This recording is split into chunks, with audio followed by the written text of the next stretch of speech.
Hemos escuchado este Evangelio, que es la tercera catequesis bautismal que la Iglesia nos presenta en este ciclo A del año 2020, en ese tiempo de Cuaresma. Si recordáis, hace 15 días veíamos a Jesucristo como ese agua que da la vida, en esa imagen, en esa escena de Cristo con la mujer samaritana en el pozo de Jacob. La semana pasada veíamos a Cristo como esa luz que ilumina nuestra ceguera, que cura nuestra ceguera, como curó la ceguera del ciego de nacimiento, esa luz del mundo, el agua de la vida, la luz del mundo. Y en este quinto domingo de Cuaresma, con este pasaje por todos conocido de la resurrección de Lázaro, aparece Jesucristo como la resurrección y la vida. Todo esto es lo que acontece en el bautismo, en ese bautismo que, si Dios quiere, vamos a renovar en el tiempo de Pascua, nuestra condición de hijos de Dios, por la que hemos recibido el agua de la vida, la luz de la fe y la prenda de la vida inmortal, esa vida eterna que hemos recibido el día de nuestro bautismo, esta vida eterna y esta vida nueva de la que nos habla el Evangelio de hoy. Y también las lecturas de hoy. Hemos visto en la lectura de Ezequiel I cómo el Señor aparece dando vida a aquellos huesos que son aquel pueblo que por el pecado se ha convertido en unos huesos secos, porque han despreciado ese Espíritu de Dios, ese Espíritu del Señor. Pero el Señor acude y lo puede hacer, a abrir el sepulcro y a dar vida a esos huesos secos. Cuando abra vuestros sepulcros y os saque de ellos por lo mío, comprenderéis que soy el Señor. Pondré mi espíritu en vosotros y viviréis, y os estableceré en vuestra tierra. Eso es lo que hace el Señor también a nosotros, darnos su espíritu, el espíritu de Dios que habita en nosotros, como dice la segunda lectura de la carta del apóstol San Pablo a los romanos. Y dice claramente, si alguien no posee el espíritu de Cristo, no es de Cristo. Pero si Cristo está en vosotros, el cuerpo está muerto por el pecado, pero el Espíritu vive por la justicia.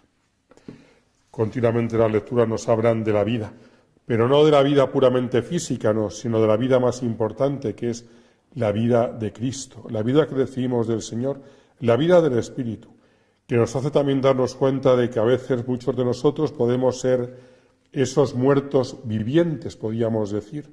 Podemos ser esos huesos secos que en el fondo se pueden mover pero que no tienen vida. O podemos vivir sin ese Espíritu de Cristo, con lo cual Cristo no habita en nosotros. Y esas son las consecuencias del pecado.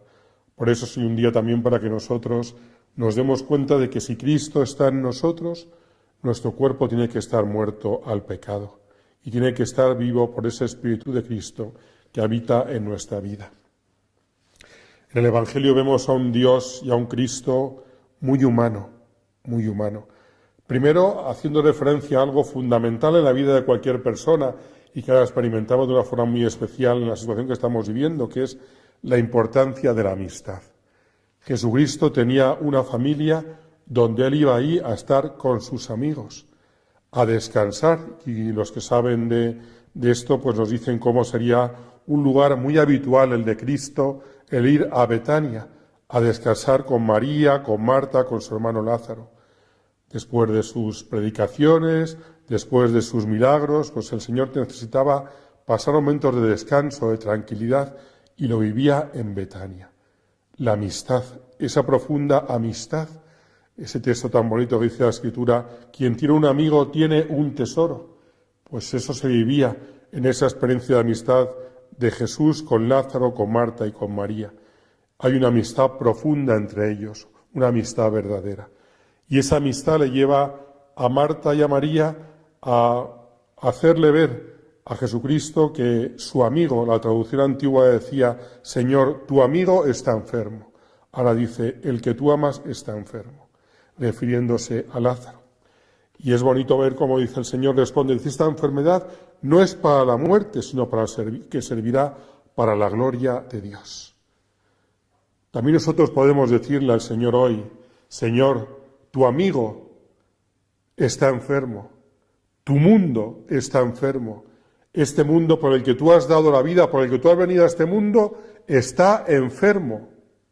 Y está enfermo por falta de fe y ahora mismo está enfermo también por falta de salud. Y la respuesta tuya, si nosotros creemos en ti, también tiene que ser la misma. Esta enfermedad no es para la muerte, sino que servirá para la gloria de Dios. Sino que servirá para la gloria de Dios. Ya lo decíamos prácticamente al comenzar todo este momento que estamos viviendo. Todas estas cosas nos tienen que ayudar a valorar las cosas, a ver las cosas en su justa medida. Este mundo en el que el hombre quiere hacerse el dueño de él, creador hasta de vida en laboratorios, pues se da cuenta uno de que hay cosas que no podemos controlar, que no podemos dominar, y que da lo mismo que esto ocurra en Estados Unidos o en África. No hay capacidad a veces de dominar cosas que nos desbordan, que nos superan. Y eso supone crecer en humildad, en la que tenemos que crecer muchos los seres humanos. Ser humildes y reconocer que hay cosas que nos desbordan, que hay cosas que nos desbordan y que hay cosas que nos superan. Y eso es una enseñanza fundamental para los hombres y mujeres de nuestro mundo de hoy, que nos hemos querido creer dioses, dueños de la vida y de la muerte. Pues el dueño de la vida y de la muerte es el Señor. Y esta pandemia y esta enfermedad tiene que ser también para la gloria de Dios. Para la gloria de Dios también porque el Señor en este Evangelio nos muestra que Él ha triunfado sobre la muerte. Por eso quiere dejar bien claro esto, y por eso no le importa que pase tiempo desde que le dicen que su amigo está enfermo hasta que no solamente muere, sino que pasan días. Y pasan 4 días. En estas lecturas hay mucha referencia a lo que va a ocurrir con Cristo, con su pasión, muerte y resurrección. Cristo va a estar 3 días en el sepulcro.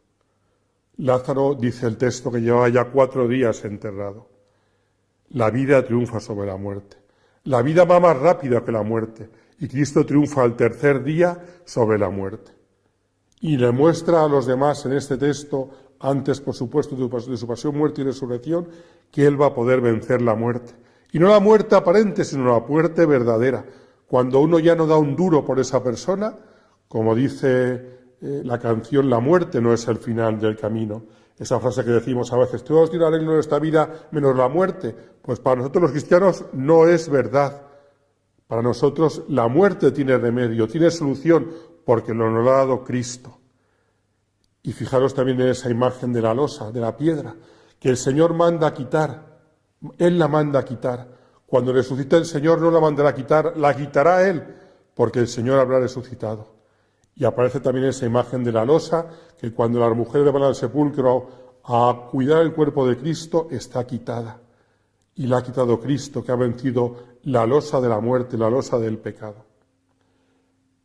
La resurrección de Lázaro fue una resurrección, pues podríamos decir, para poquito tiempo. No sé si al pobre Lázaro le vino bien que le resucitara o no el Señor, porque iba a morir después, y a saber cómo iba a morir, porque lo dice el texto, que los judíos querían matar a Lázaro también, porque por Lázaro mucha gente creía en el Señor. Así que el pobre Lázaro moriría, le matarían días después de haber resucitado. Aquella resurrección fue para un tiempo muy corto. La resurrección de Cristo, esa sí le sirvió a Lázaro. Y le sirvió a Lázaro, le sirve a los demás, le sirve a ti, me sirve a mí, y le sirve también a tantos hermanos nuestros que estos días están muriendo. Porque Cristo ha triunfado sobre el pecado y sobre la muerte. Y por tanto la resurrección de Cristo, que anuncia esta resurrección de Lázaro, este anuncio de Jesucristo, como le dice a las hermanas de Lázaro, a Marta y María, yo soy la resurrección y la vida, el que cree en mí aunque haya muerto vivirá, y el que está vivo y cree en mí no morirá para siempre. Esas son las palabras que nos llenan de paz y de alegría. Toda nuestra vida, y especialmente también en estos momentos donde está tan cerca la realidad de la muerte. Donde la muerte se nos hace tan presente, ojalá que también se nos haga tan presente la resurrección y la vida que es Jesucristo. El Evangelio no son palabras bonitas, no son cosas para decir así piadosamente o a veces decir un poco por salir del paso. No, son para hacer vida. Y para hacer vida en los tiempos que corren, diría yo, más que nunca. Así que yo os invito a los que estéis sufriendo por la pérdida de vuestros seres queridos, a los que estéis sufriendo por la enfermedad, a que realmente podáis también decirle, como le dijo Marta y María al Señor, que realmente creéis, que realmente creemos que Jesucristo es el triunfador de la muerte, el triunfador sobre el pecado, que realmente el Señor es la resurrección y la vida. Se lo pedimos hoy al Señor, le pedimos también al Señor que estas lecturas y estos días nos hagan aumentar nuestra fe, y se lo pedimos acudiendo también a nuestra Madre, a esa Madre que con su sí comenzó la entrada de la resurrección y la vida en este mundo. Que también nosotros, como María, acompañemos al Señor y ayudemos al Señor de la vida a hacerse presente en medio de nuestro mundo y en medio también de la dificultad y de la muerte. Que así sea.